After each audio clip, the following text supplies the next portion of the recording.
I started in February. It's June. By the time I finish, it's gonna be February again. Who was he again?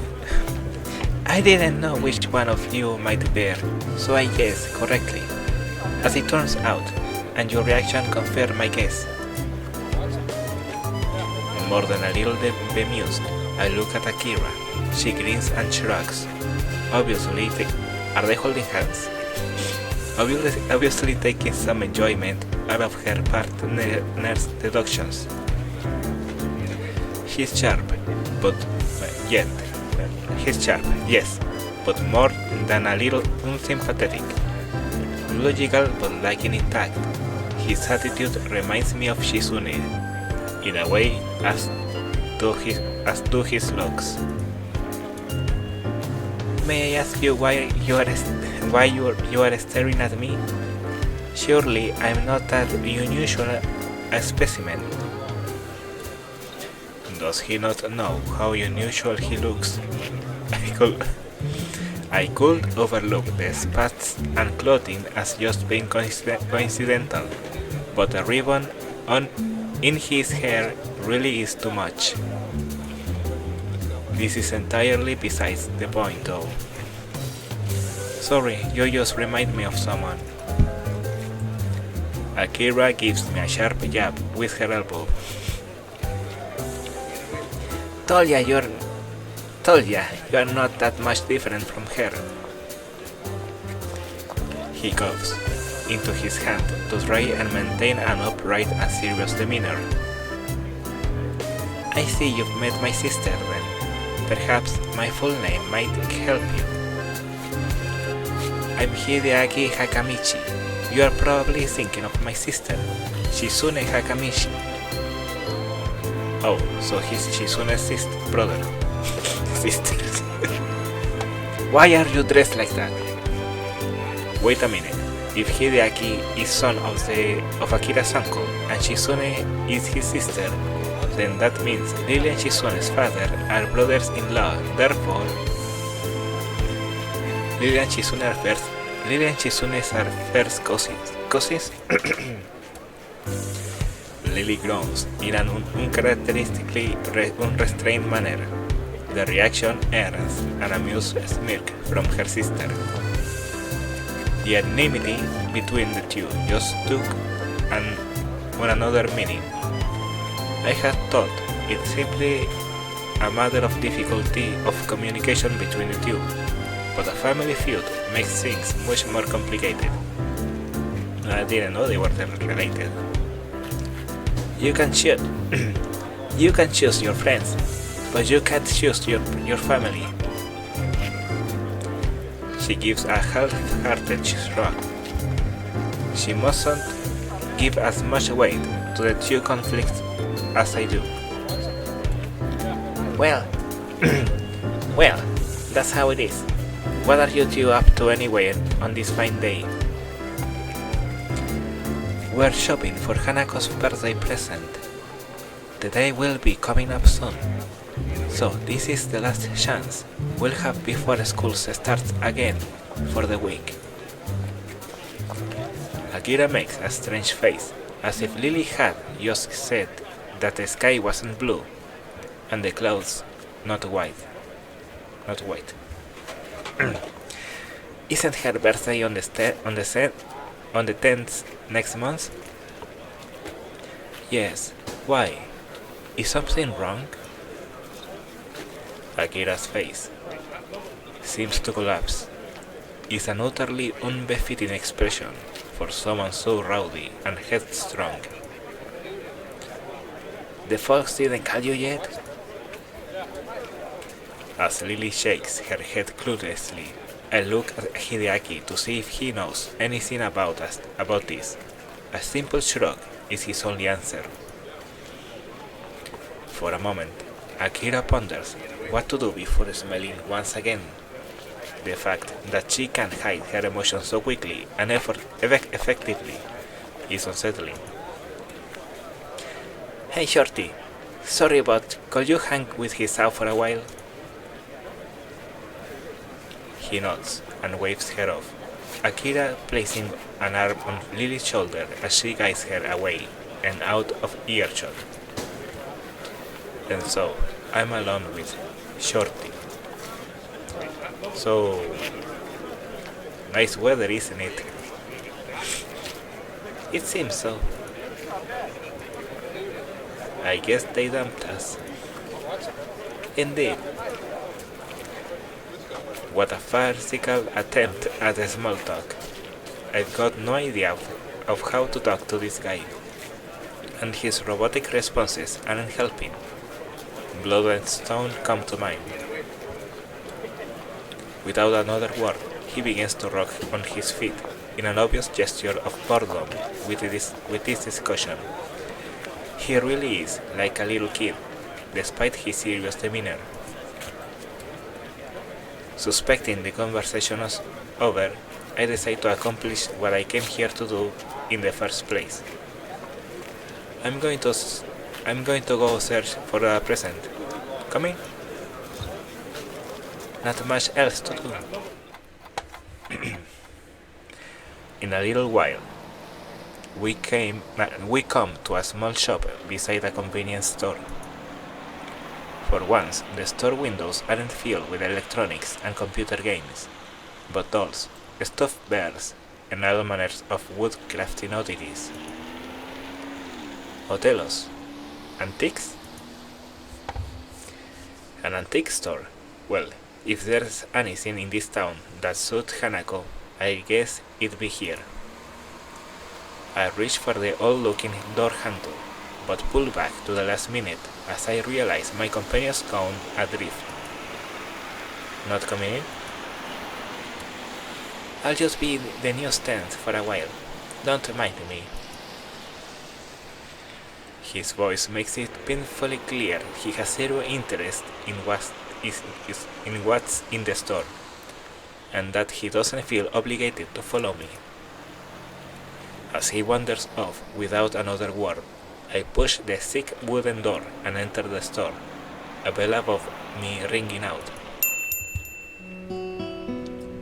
The musty smell of old books and wooden shelves is distinctively anachronistic. I look to the counter beside the door. The graying man behind it sits there silently, reading a tattered book. He certainly fits the look of the place. Slowly wandering through the aisles, the person I'm reminded of as I inspect each handcrafted or imported oddity in turn isn't Hanako.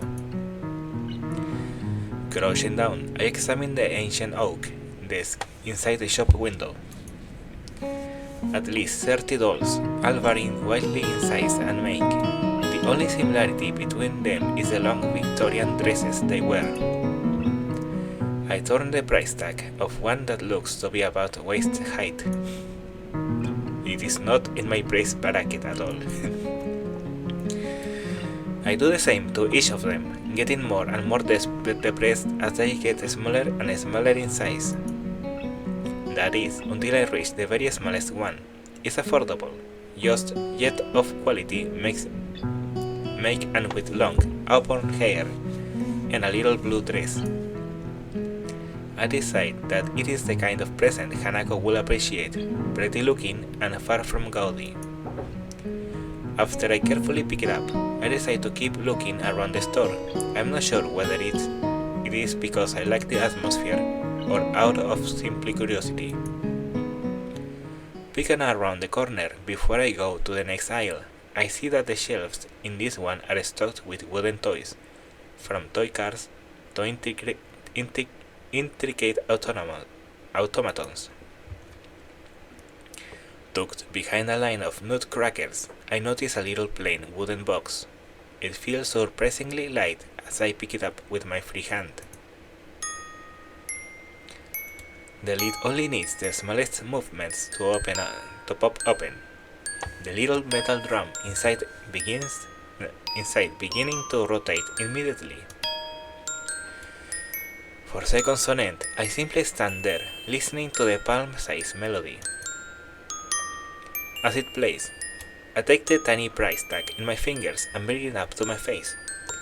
The minuscule cursive writing taking some effort to read. It's affordable. Sort of. Grimacing slightly, I close the lid and make my way to the counter with the doll and music box in hand. When I lay the two on the counter, the man behind me sits up and takes stock of them. He doesn't hide very well his surprise at someone my age buying them. It's painful, but I hand over the money for the two and leave the store with a small opaque bag in hand. But he's not gonna say anything. Hideaki, being there, takes me by surprise. Oh, hi. I thought you'd be at the news stand. Akira gave me a call. She's waiting for us at the fountain with Lily. At least that solves the issue of trying to find them again. We head off back to the fountain. Hideaki's immaculate posture and presentation despite his appearance makes for a strange contrast even as we walk. Lily and Akira stand there waiting for us, their faces hard to read. Hey, you ready to go, Shorty?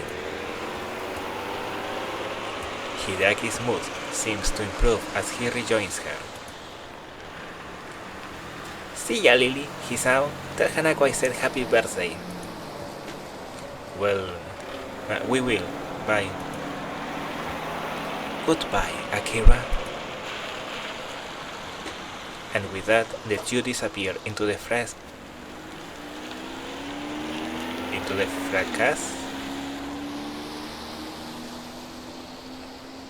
It's the first time I see this word, of the afternoon city crowd. Turning to Lily, I notice she is carrying a small bag. It's now that I realize why her disposition felt different from before. While Lily is typically the type to wear her emotions on her sleeve, her expression and tone are clouded and difficult to read. It's more than a little off-putting, but given the efforts she is making to hide her emotions, I doubt she wants to be cornered on why she's feeling this way. Already brought Hanako a present? Yes. Yes. Have you? Yeah. Shall we head back to the bus stop then? Okay. There should be a bus back to Yamaku pretty soon. And with that, we begin to walk.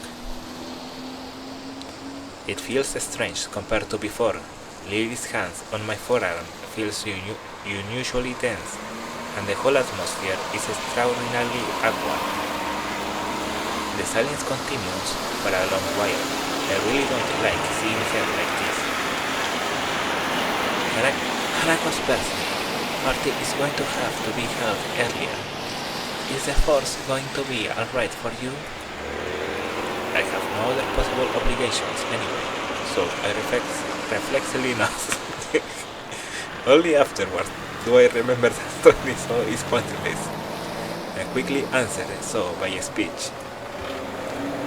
She tries to collect herself, a task that looks almost pitiable in how plain it is to see how distant her thoughts are. Sorry, Hisao. You said the boss will be coming soon, right? That's right. But now that she says that, I have an idea. Actually, do you have anything to do later today? I don't believe so. Why do you ask? This is the point where I'd normally take your hand and brush you someone, but even without that, you'll have to trust me, okay? I take her hand and gently lead her on, her distant face replaced by one of mild surprise and curiosity. As the waitress sets the cup of tea and a cup of coffee that I order onto the table, I thank her before she takes her leave. Truth to be told, I really lucked out in finding this cafe. I didn't really know where I was going. Rather, I was just looking for any cafe that looked relatively nice.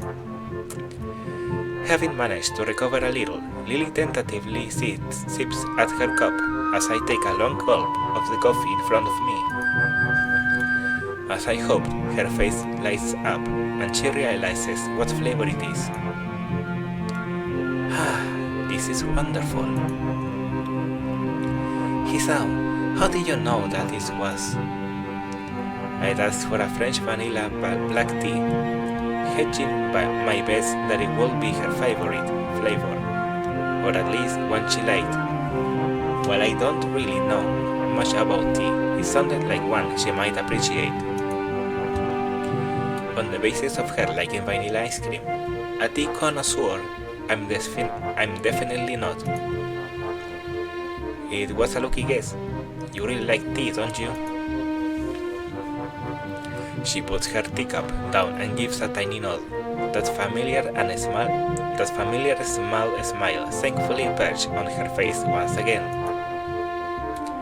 Drinking tea is calming, I think. With the amount you drink, are you sure you're not addicted to it? Caffeine addiction's pretty common nowadays. Did I ever say I wasn't? She lets out a giggle as my head drops. We all have our vices, I suppose, and there are worse things to be addicted to. French vanilla black tea, huh? I'll have to remember that. For a while, we both silently drink. It's comforting to have someone like her nearby in such new surroundings. Even if it is just the two of us sitting in silence. I begin to wonder if this feeling is the same for her until she sets down her cup. Hisao, do you mind if I ask you a slightly odd question? That depends on the question, I guess. I was wondering what your favorite color is. Everyone has one, after all. Were you born blind or did you lose vision? How much can you see? I almost reply before realizing why the seemingly mundane question is actually quite strange. My favorite color, but... She gives a pouting look, wanting me to answer anyway, while the answer seems unavoidably wasted on her. There isn't any harm in giving it. I've always had a thing for green. I'd say that's my favorite. Green, is it? What things do you think of when contemplating that color? I suppose grass fields and trees in summer, the army as well, with camouflage. What's camouflage? Men always seems to like the military. But that sounds like a nice color, a very nice color. She nods her head a little, as if approving of the choice, considering how foreign this concept of color is to her mind. Labeling it by association seems reasonable enough. If everyone has a favorite color, then what's yours? White. I'm told that color of snow and of ice cream. You're not better than me then. If you only like that color because of a favorite food, I guess white is nice too, though. And speaking of colors, it'll be getting dark soon. Let me help you up. Lily offers her hand, which I take in mine to help level her up from her seat at the table. Its softness compared to mine takes me off guard, as I am really not used to such casual contact. It doesn't seem to bother her at all though, while it seems obvious why. It feels like just one more ladylike aspect to her. As As her hand moves to her pocket, I quickly cut her off. Don't worry, I'll pay for this. Oh, thank you, Hisao. Do you have any money left? She gives an earnest smile at the gesture, a reward much greater than that of her words. By the time we step off the bus, it's well and truly dark. Are we gonna see rain again? We make our way up the hill in silence, both of us behaving a little awkwardly, probably because of the day's events. While I am still concerned over Lily's withdrawn nature after meeting with her sister, the fact I managed to cheer her up even slightly feels like a personal victory. But it feels like the air between us has changed. Maybe it's only a bit, but it's something I don't think either of us realized before. That was a date, wasn't it? It was. That doesn't elude either of us. The question's answer being so self-evident as to be rhetorical. Awkward as it may be, I don't think this feeling is bad. In fact, quite the opposite. I don't know what it is. I certainly can't be sure, but it feels like something a little more than friendship. Understanding, empathy, searching for words to adequately describe it is difficult nonetheless. Would you like to do this again sometime, Lily? Without shopping for presents? The tentative question is met with the same look from Lily as before. Her pale skin makes the rosy tint of her cheeks just slightly more noticeable on her face, though still pointed to the street ahead of hers. Lowers just a little. Okay.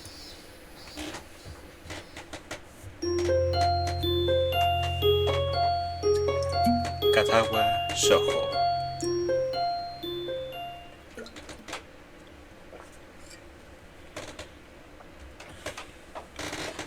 I walk down the hall of the girls' dormitory, my school bag in hand. A doll lies inside, carefully placed on top of a small box. I've been carrying the box in there for a while now, still not sure of what to do with it. This whole situation, come to think of it, is bizarre. While I've known of Hanako's upcoming birthday party for a while now, I had no idea of exactly what the celebration would be until I found a single note left in the abandoned tea room earlier today. I hold it up and read it again, double-checking the instructions. The plain black handwriting is fairly legible despite Lily's blindness, clearly thanks to considerable effort and care. Oh, she writes in Comic Sans. Hisao, we'll be holding a party at my place. Please come at 6 o'clock to room 225 in the girls' dormitory. Sorry for notifying you this way, but I have class representative duties. Lily Sato. Not reassured, I continue walking down the hallway until I reach Lily's dormitory room. I hesitate for a second, but eventually give 3 sharp taps on the door. A brief and muffled exchange of words can be heard from the other side. Listening closer, I can just pick out Hanako's and Lily's voices. As they finish, Lily calls out, "Might that be Hisao?" "Yep, I got the note you left for me." "You can come in. The door is unlocked." Glad that I managed to get the right room. I press down on the handle and let myself in. As the door swings open, my greeting to them is stolen from my mouth.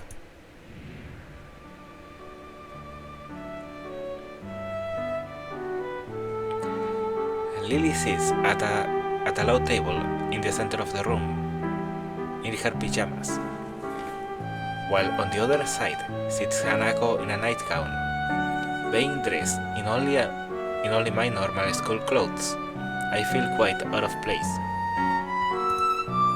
I steal a quick glance at the lovely sight of the two, my eyes tearing themselves from Lily's long,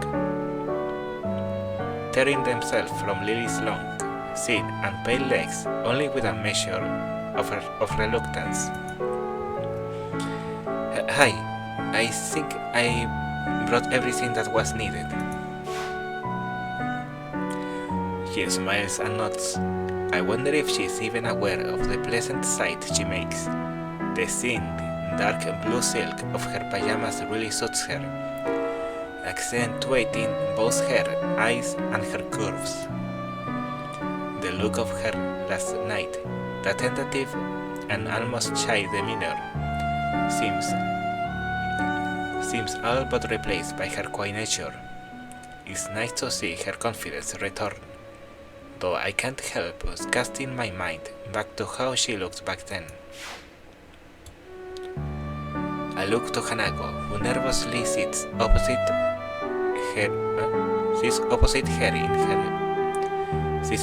to her in her gown. It isn't a surprise that she'd wear something so conservative, though it definitely looked cute. Hi Hanako, happy birthday. Thank you. Did you bring the booze? She's unusually skittish, despite the fact that she's warmed up to me considerably over the weeks we come to know each other. This is a pretty unusual situation, I guess. Feel free to take a seat. Hisao, I'll just pour you two some tea. But there are no chairs. Your thing.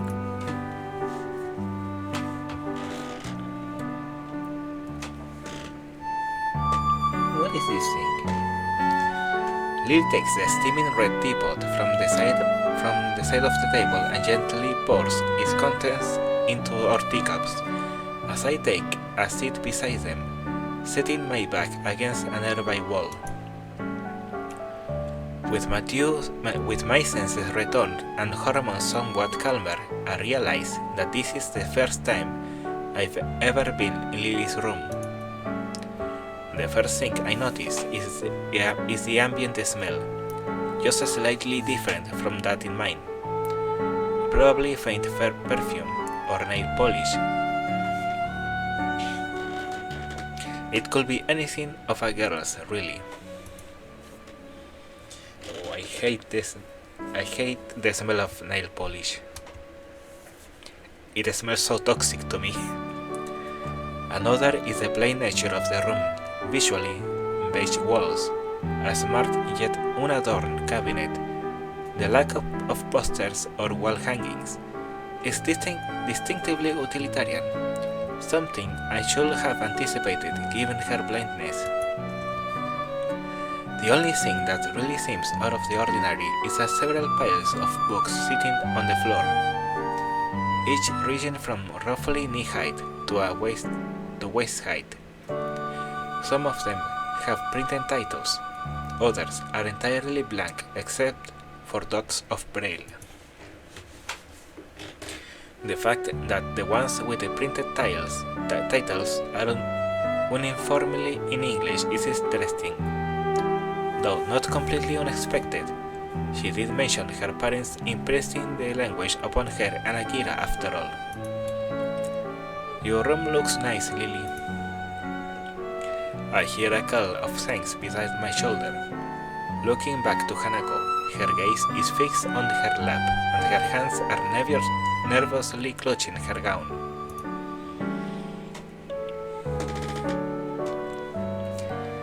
It's now that I notice why, with these clothes on, the extent of her scarring is far more visible.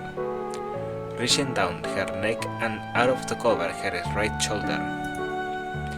Considering this is partly for her, this is a party for her. She doesn't really look like she's enjoying the experience now that I'm here. So how old are you turning?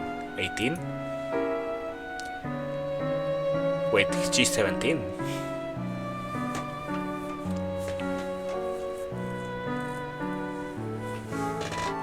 I thought she would be younger. I don't know, I imagined her to be like 16 or something. Her look of surprise, not at all helped by her total lack of skill at hiding her feelings, shows that she was trying to mentally tune me out. This is really quite awkward. Yes. On the plus side, there's only 2 more years till you can drink. So who's older, you or Lily? Wait, you need to be 20 to drink in Japan? What? At least not that bad as, at least not as terrible in the US. Imagine having to be 21 to drink. Lily, she had her birthday in February. What about yours? Earlier this year, so it's already past. Unstated is that it passed while I was stuck in the hospital. That was a particularly low point of the experience. Conversation with her dries up as quickly as expected. It is only long before Lily is finished preparing our drinks, setting down the 3 teacups in front of us. I pick mine up, immediately noticing a much stronger aroma and taste than the tea we've been having.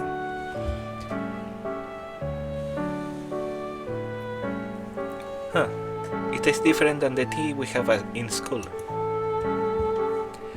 It is a different variety. Rather than the kind we've been having there. You've never tasted orange Jaipur before? Not that I can remember. I usually drink coffee after all.